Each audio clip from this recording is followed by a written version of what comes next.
One of the most challenging aspects of leading product teams is knowing when to act on changes in your metrics. When a number goes up or down, should you celebrate? Should you panic? Should you call an emergency meeting? Or should you stay the course? Imagine this scenario.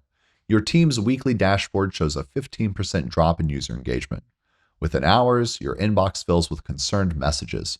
Someone schedules an emergency meeting. Engineering starts investigating potential bugs. Marketing reviews recent changes. But what if this change is entirely normal? What if you're seeing the same pattern every year during this season? The situation plays out in product teams every day.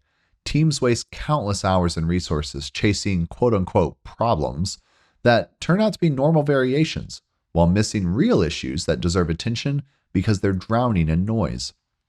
Today, we'll learn how to separate signal from noise in your metrics. We'll explore how to distinguish between normal variations that don't require action and significant changes that deserve your attention. This skill is crucial because reacting to normal variation wastes time and resources, while missing real signals can lead to missed opportunities or serious problems. Every product experiences constant variation in its metrics.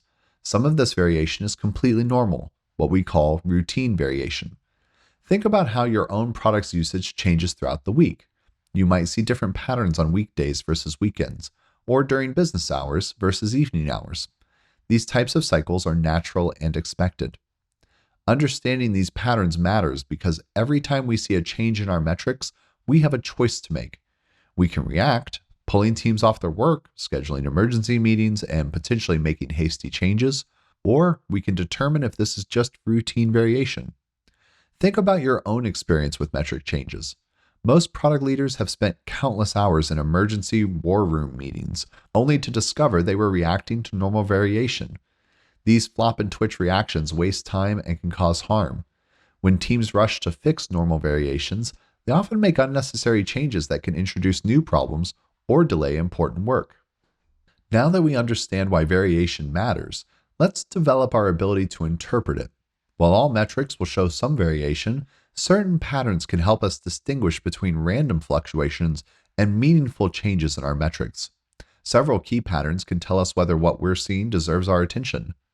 First, let's look at patterns that typically indicate random fluctuation.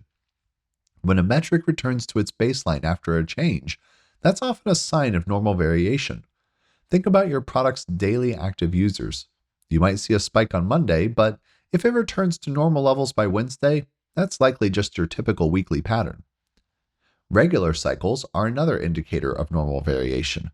Most products have daily patterns where usage peaks during certain hours or on weekly cycles, such as B2B products seeing less usage on weekends. When changes stay within historical ranges, that's usually a sign of normal variation. For instance, if your conversion rate typically fluctuates between 2.8 and 3.2, a change from 3.0 to 2.9% isn't cause for alarm. Now, let's look at patterns that often indicate real changes that deserve our attention. Sustained shifts are one of the clearest signals. If a metric moves to a new level and stays there for an extended period of time, that's worth investigating. For example, if your average response time jumps from 200 milliseconds to 300 milliseconds and stays there for a week, something fundamental might have changed in your system. Progressive trends are another important signal. If your error rate is slowly but steadily climbing week over week, that's different from random variation and likely indicates an underlying problem that needs attention. Breaking established patterns is the most important signal. If your product typically sees a small drop in usage on weekends, but suddenly shows an 80% weekend drop, that's significant, even if the overall numbers look good. A classic example that helps illustrate these patterns is what I call the novelty curve. When you launch a new feature, you'll typically see an initial spike as users try it out, followed by a decline, and finally, a settling period where you discover the actual adoption rate. Understanding this pattern helps you avoid two common mistakes. First, getting overly excited about the initial spike, or second, panicking when you see the inevitable decline. What matters is where the metric settles. That's your true signal. Let's talk about some specific tools we can use to separate signal from noise in our metrics. While sophisticated statistical methods are available, Let's focus on two practical approaches that will give you immediate value: XMR charts and moving averages. An XMR chart, which stands for individual and moving range, is a special kind of trend chart that helps you understand what's normal for your metrics and when something truly unusual is happening. The chart has two parts: one that tracks your actual measurements over time, and another that shows how much change typically occurs between measurements. XMR charts are valuable because they use your own historical data to establish what's normal for your product. Instead of setting arbitrary thresholds, the chart creates evidence-based limits that tell you when a change is statistically significant. When a metric goes beyond these limits, that's a clear signal that something has fundamentally changed and deserves your attention. In his book, Measures of Success, Mark Graban provides specific rules for identifying signals in XMR charts. You should investigate when you see any point that goes beyond your calculated limits, 8 or more consecutive points on the same side of the average, or 3 out of 4 successive points that are closer to the same limit than to the average. These patterns are statistically unlikely to occur by chance, making them reliable indicators that something has changed in your system and deserves investigation. While XMR charts offer powerful statistical insights, many teams find starting with an even simpler approach helpful. Moving averages provide an accessible entry point for teams beginning to separate signal from noise. Think about tracking your daily active users. Each day's number bounces up and down, high on weekdays and low on weekends, with various dips and spikes throughout the month. These daily fluctuations make it hard to see if your user base is growing or shrinking over time. Moving averages help by combining several data points to show the broader trend. The most common types are a 7-day moving average, which smooths out weekly cycles, a 30-day moving average, helping you to see monthly trends, and a 90-day moving average, which shows quarterly trends and helps identify seasonal patterns. The key is choosing the right time frame for your moving average. Too short and you'll still see too much noise. Too long and you might miss important changes until it's too late. Most product teams find that using multiple moving averages together provides the best insight. For example, plotting both 7-day and 30-day averages on the same chart. While these tools are valuable for individual metrics, the real challenge comes when organizations need to scale this approach. When tracking hundreds of measurements across a complex organization, you need systematic ways to identify what matters quickly. No company demonstrates this better than Amazon. In their weekly business review meetings, senior leaders examine hundreds of metrics using a 612 report. Each metric is displayed in a consistent format that shows both recent history, 6 weeks, and longer-term trends, 12 months, along with year-over-year comparisons. What's remarkable is how efficiently they do this. Through consistent formatting and clear visual presentation, leaders can quickly spot significant changes while avoiding getting bogged down in normal variations.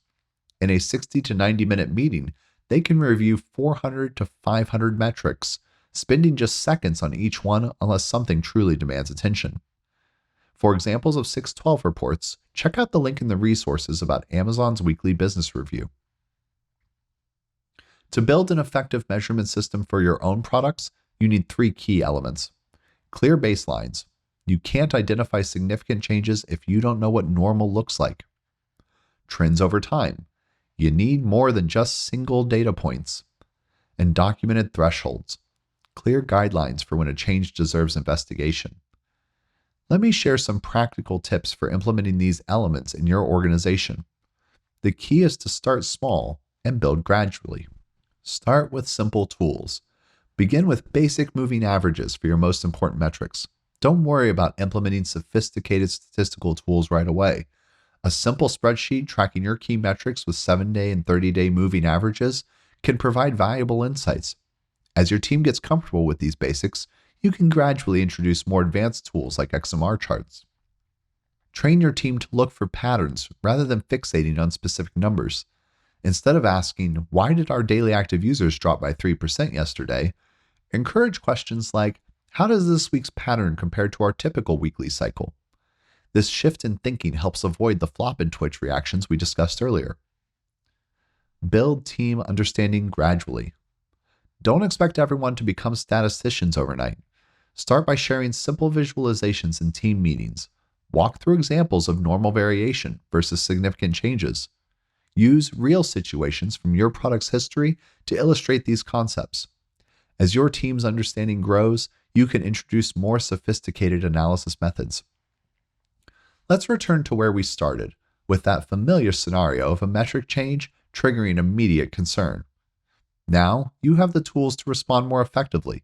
Instead of rushing into crisis mode, you can evaluate whether what you see is routine variation or a significant change that deserves attention. The key lessons are clear. First, understand that variation is natural and expected in any product. Second, use tools like XMR charts and moving averages to help separate significant changes from normal fluctuations. Finally, build systematic approaches to reviewing your metrics so you can quickly identify what truly needs attention. Remember, the goal isn't perfection, it's improvement. You're building better habits every time your team successfully identifies normal variation and avoids unnecessary panic. You reinforce these practices' value whenever you correctly spot a significant change that needs attention. As you leave this module, I encourage you to start documenting the variation patterns in your key metrics. In our next module, we'll dive deeper into statistical process control and give you more tools to make this practice even more effective.